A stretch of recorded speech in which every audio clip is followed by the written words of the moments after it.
Teraz už bývalý riaditeľ Slovenského literárneho centra Gustav Murín si v Čechách na pražskom knižnom veľtrhu kopol do novinárky Respektu a Václava Havla. A komu tím prospějete, co? Jak jste tady, pane Muríne, jak jste tady zmínil ten feminismus jako zlo, tak já jsem vůbec Ivana Svobodová z Respektu. Já se dívám na to, jak vlastně slovenská literatura nebo vůbec Slovensko, jaké má teďka, jaký obraz má jako u svých sousedů nebo vůbec ve světě. A jak jste zmínil ten feminismus jako zlo, tak já znám i vaši knihu Demolácia demokracie od Havla po Šimečku, přičemž demolácia znamená CIA podle té obálky a Havel je tam jako loutka na něčí špagácí.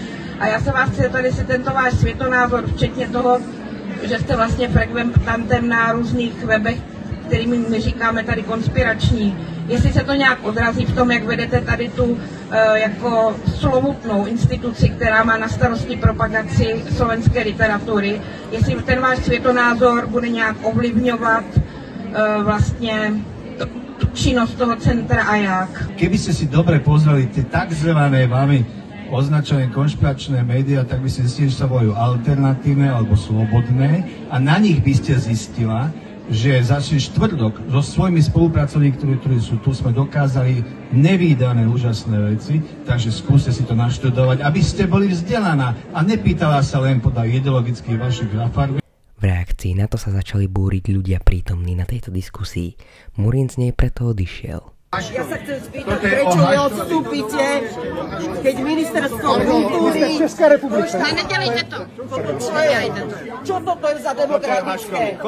Prečo neodstúpite, keď ministerstvo skonštatovalo, že šikanujete svojich poddaných? Áno. Naštudujte si to a zistite. Nie je to pravda. Bola kontrola z ministerstva kultúry. Jasné. Prekvapivo má však tento príbeh, ktorý nás v Čechách opäť o niečo viac trápnil, mierne pozitívny koniec. A to je, že si jeho! Martina Šimkovičová ho odvolala.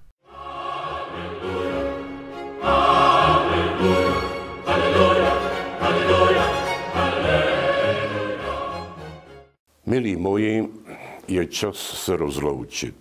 A jak jinak, než slovy básníka. A kdybychom se víckrát neviděli. Bylo to krásné a bylo toho dost. S Bohem a šáteček. Neuveriteľné. Maťka vyhodila svojho človeka. Už teraz sa neviem dočkať, aký mozgový atlet tam nastúpi na miesto neho.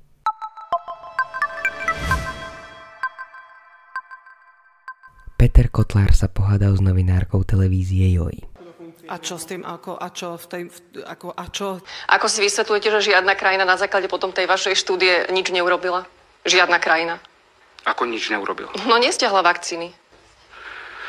Vy ste z akého denníčka? Ja nie som z denníčka. Z týždenníčka? Som z televízie JOJ. JOJ, dobre. Odpovedajte, ale veď odpovedajte, prečo neodpoviete? Veď mi odpovedajte, že prečo na základe vašej argumentácie už mi žiadna krajina... Už mi krajina... s vami komunikovať. Ani sa nejdem na to pozerať, ale viem. Ale vy neodpovedáte, to znamená, nemáte odpoveď? Asi keď neodpovedáte, nemáte odpoveď. Vy nemáte jediný dôkaz, vy ste totálna hanba žurnalistiky. Tak mi povedzte nie, tak povedzte jeden dôkaz, prosím vás, kedy vakcína prepísala niekomu DNA. Máte jeden dôkaz, kedy vakcína niekomu prepísala DNA? Máte dôkaz, že nie? X štúdií potvrdzuje, že vakcína je bezpečná. Vy keď niečo tvrdíte, vy keď tvrdíte opak, mali by ste mať na to nejaký dôkaz. Máte na to dôkaz, že nejaká vakcína niekedy, mRNA vakcína prepísala niekomu DNA? Pýtam sa, či máte. Vy ste tak extrémne plitky. Vy si neuvedomujete, že napríklad prítomnosť nanolipide, ktorá sa obsah, nechajte ma hovoriť, vyleje do bunky. Máte dôkaz? Ja sa pýtam, či máte dôkaz. Ja vám nebudem odpovedať, to je škoda. Lebo toto som už počula. Ja sa pýtam, či máte taký dôkaz. Dehonestujte kľudne prácu. Jedného dňa vám vaši diváci povedia, že ste nás oklamali. Ja sa ešte raz chcem sa spýtať, lebo vy poskytujete komentáre, ale bez konkrétnych dôkazov. Vy poskytujete klamstvá. Aké klamstvo poskytujem? Aké klamstvo poskytujem? A ja sa nemôžem, no viete čo, bolo to, môžete si ostať, teraz viete tam. Ako vy ste sa prišli hádať. Nie, nemáte argumenty. Nie, a pán Kotlár dlhodobo venujete sa tej téme? Áno, venujem. Lebo ja sa jej venujem už veľmi veľa rokov. Takže určite by som sa nemohla opýtať, že máte dôkazy, keď tých dôkazov je po všetkých. A prečo potom jej nepovedala?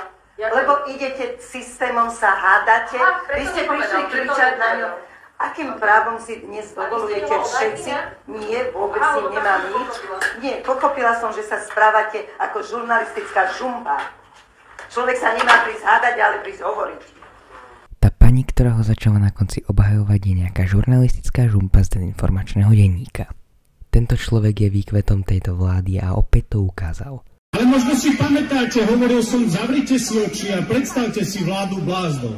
A preto vznikla vláda Smeru. Ďakujeme, Peťko, za týždennú dávku hanby a trápna. Chod sa pozerať do mikroskopu a volať s Obamom. Potom nám prídeš povedať, čo si zase zistil.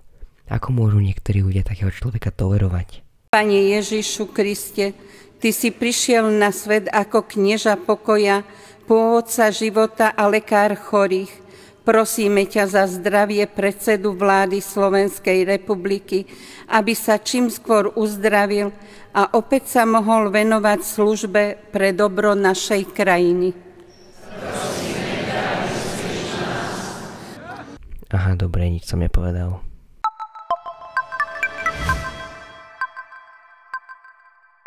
Viktor Vince opúšťa Markízu. Peter Gažík a Michal Kratochvíl sa zbavili ďalšieho dôležitého kritického spravodajského hlasu. No a na záver by sme sa vám radi poďakovali. Ja dnes totiž televízne noviny vysielam posledný krát. Po 12 rokoch končím v Markíze a Zuzka veľmi pravdepodobne tiež. Ďakujeme vám za vašu dlhoročnú priazeň. Ja, Viktor, ďakujem aj tebe. Ďakujem tebe. A veríme, že sa nevidíme naposledy. A legendárnymi televíznymi slovami good night and good luck, alebo teda dobrú noc a veľa šťastia. Dovolte mi prečítať vám úryvok z blogu Petra Gažíka z roku 2018, ktorý zverejnil po vražde novinára Jana Kuciaka a jeho snúbenice Martiny Kušnírovej. Takmer 3 desaťročia si spoločne hrkútame o tom, aká morálna spoločnosť sme. Spoločnosť postavená na hodnotách, úcte a rešpekte. Tých pár zhnitých jablok, to sú deviácie, to nie sme my. Slováci sú dobrí. Skutočne je to tak? Pre koho je táto krajina? Čo za morálku nám to tu vládne? Morálka je na nešťastie veľmi individuálna záležitosť. Osoba riadiaca sa vlastným morálnym kompasom a vlastnou definíciou toho, čo morálne je a čo nie je, svojim správaním nevyhnutne vplýva na svoje okolie. V politike sa tento vplyv geometrickým radom násobí. 10 000 Slovákov minulý piatok v slovenských mestách a zahraničí jasne povedali, čo chcú. Chcú slušné Slovensko. Krajinu, na ktorú budú hrdí nielen vďaka športovcom. Chcú žiť v krajine, kde etika, morálka a slušnosť definujú charakter štátu. Za tých 30 rokov sme si zvykli na čo to? Korupciu, rozbité cesty, slabú vymožiteľnosť práva, vnímanie úspechu a šťastia cez peniaze. Dúfam však, že na vraždu, ohavnú úkladnú vraždu dvoch mladých ľudí si nikdy nezvykneme. Nesmieme. Kvôli sebe, kvôli mojim 2 synom, ako otec chcem vychovať z mojich synov rovných ľudí.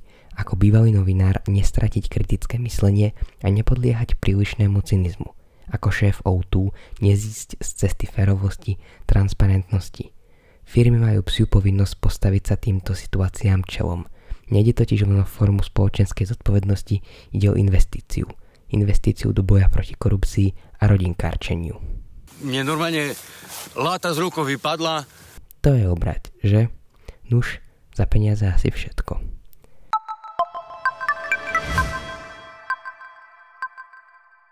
Ďakujem vám aj dnes za vypočutie minút. To bude všetko. Počujeme sa zase o týždeň. Počujte, vážená Martina, nie je to len vaša krajina. Rozmanitá, pestrá, taká tu vždy bola, nezmení na tom nič zlovôľa.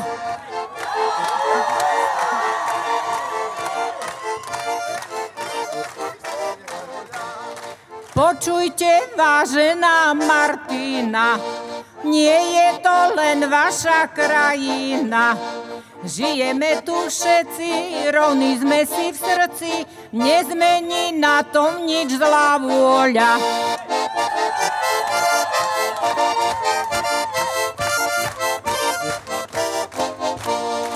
Počujte, vážená Martina, nie je to len vaša krajina.